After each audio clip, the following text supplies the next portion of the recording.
Hey everyone, it's me, Janus Rasmussen here with another episode of Production Tricks. Today we're gonna go through my latest single called Neyð.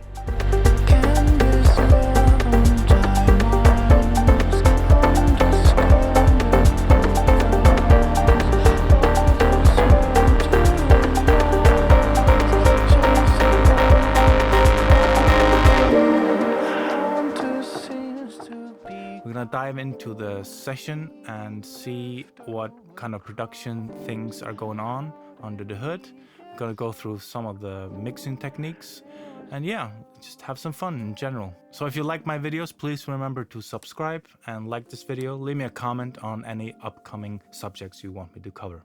I want to show you how I started writing this song. And it all started with some field recordings I did outside of my studio. There used to be a fish factory, and there was a lot of containers and machinery that looked really tempting to go bang on with a couple of drumsticks and see if I could get some interesting sounds. Alright, that's one sound.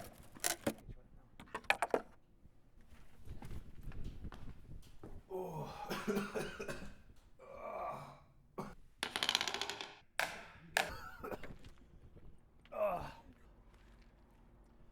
Yeah, confirmed dead fish. Smells pretty bad.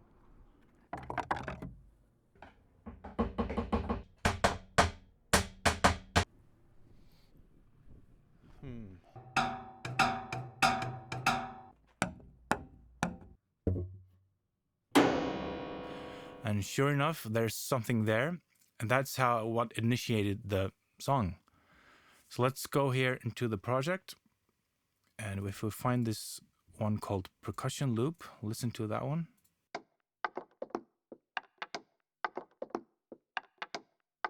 Let's take a look at the waveform. So I basically went through a long file. Then I found all the snippets like loops that I found. And this one I bounced down and then I warped it to get a rhythm like this.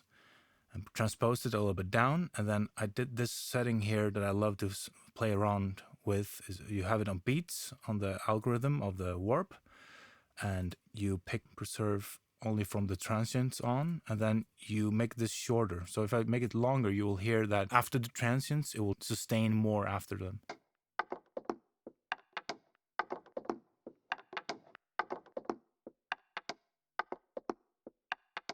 And they're really short.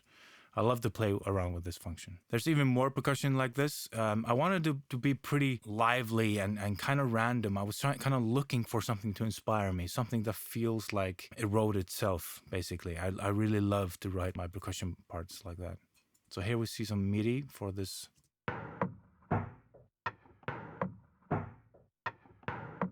One more here.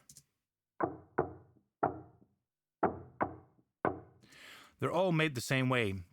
I take these long field recordings, I put them into a simpler, put into the slice mode, and then I just move it around, the playhead around, and here I even change the sensitivity a little bit, and then just play on the keyboard on my Ableton Push and see if I can get some kind of pattern out of it.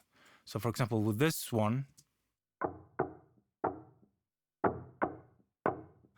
I just found that I could almost use it like a rim shot or a snare. It's just me playing on some kind of container or whatever it is. And you can see it's just playing they're really close. So I'm just playing like with my hand, like 3-4 keys at the same time, like, and I'm a little bit doing a flam on them all.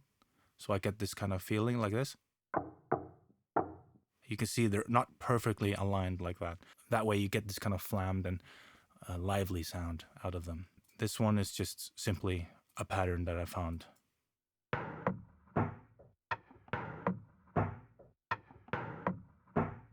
It's super random, but it's interesting. They've all been processed a little bit, like this one in here. I did a high cut and then a low cut after it, even more here. I just didn't want them to take up too much space, basically, so I kind of contained them a little bit down to a certain region in the spectrum. You can see they're all processed quite a bit. Okay, next up is the vocals. Actually, this vocal line came to me really early in the song, but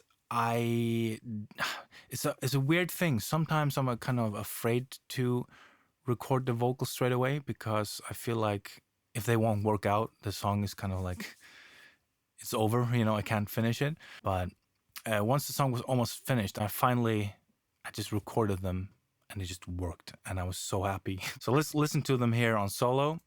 Can this love untie minds, understandable cries, all those sweltering nights, chase.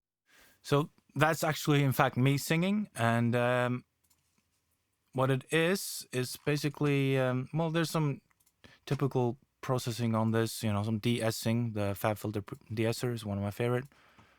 As you probably know by now, I love this EQ. This is the EQ of it. It's pretty thinned out, you know. I didn't really want the vocals to be the main element of the song. I just wanted them to kind of be another element of the song, you know, just like, I didn't want the song to be a pop song, basically. So they're just like a tiny bit too low in volume. It's almost annoying, but it's on purpose, you know. It's supposed to be just a little bit below so that you kind of get the feeling that they are not the main element in the song, basically. This is my main vocal chain. Can this love untie? Some heavy EQing here, and compression, and then the monster is kind of funny. It's like I use it for pretty heavy parallel compression, so I put it on 50%. It's absolutely smashing. Can this love untie? This Hollywood tube simulation here is amazing. It's just saturation, basically. Can this love untie my? Just makes it a little bit more gritty. But here we get into the more kind of nitty-gritty of things. We have a Moog filter here from UID, and as you can see, it's kind of opening up throughout the whole section of the song. So it's really close in the beginning. So it's kind of annoying because there are lyrics in the song, but I didn't want them to be super clear straight away. Like I said, it's not supposed to be like a pop song. It's supposed to be electronica. They're just another element in the song. So let's hear it without it. Can this love untie mine? Now that in the song, then it was just a full-blown pop song, but with the filter. Can this love untie mine? It's cool. And if you listen closely, you can hear all these kind of weird artifacts in the song. It almost sounds like the idea for me was kind of came from using the Chaos Pad, chord Chaos Pad a lot live, where you can really quickly take little loops of what you're singing or you're playing or whatever. And I wanted to recreate that just with a plugin, and I found that Portal from Output could do that. So I'm writing the dry wet here, so it's coming on sometimes on the ending of sentences. I'm writing it up like this. Just to make it kind of more spooky and weird, so a little bit blurring the lyrics. Here again. Chasing them, come right in. There, that's the vocals, and then in the bridge there's a harmony that comes in as well. Yeah, that was all cool. Then I had the breakdown of the song. I wanted the vocals still to be there, but not I needed them to sing the entire song, basically, but I still wanted the listener to remember there are vocals in the song.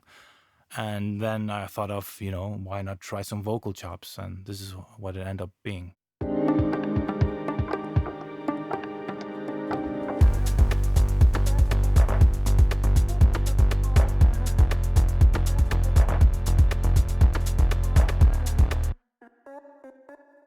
So I just took the vocals and made a group for them and add some, called them ad-libs, but they're all just kind of like more filtered down.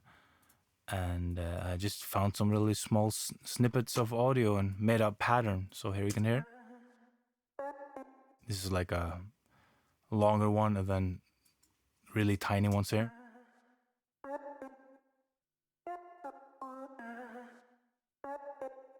That's cool. And then I think there are some, what are the processing here? Really extreme kind of narrow EQing, and then the RC20 retro color to make it, you can hear I'm using some bit reduction actually on it. I don't use bit reduction a lot, but here I did. just to make it more like sound like a sample. Then yeah, the OTT. I never used this thing. I like what it did here. It's kind of cool. I don't know if I'm just smashing it basically, and just try to make it sound really aggressive and, you know, just make it cut in the mix as well. It helps. Something I really liked here. I wanted it to still continue, but I'm gonna sing again in the ending of the song, so I had to find a way to get it out of the way of my lead vocals. So I just decided to pitch them an octave down when they come in again. Can this love on time on? It's just tucked underneath my vocal there, so that was one way for me to figure that out. Okay, we're almost done here. The final thing I want to go through is one of the details I'm really proud of the song is this sweep in the ending of the song, like kind of the biggest climax of the song. So we have this part here. Let's listen to it.